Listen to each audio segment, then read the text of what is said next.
The method was supposed to be extremely painful, where the victim was bound. One hand was always left free, so that the victims may signal the desired hand. These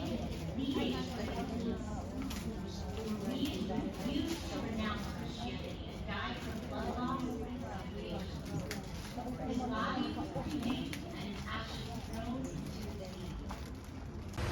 Para sa mga tao nga masakipon, para sa mga tao nga gisalikway ug gibiyaan, para sa mga tao nga gipanmastamasan ug gidaot-daot, para sa mga tao nga gilupigan nga hinaot paunta, nga makatagamtam sila sa tumang mahimayaon gugma, kaayuhan ug kaluwasan gikan sa atong Dios, mag-ampo kita sa Ginoo.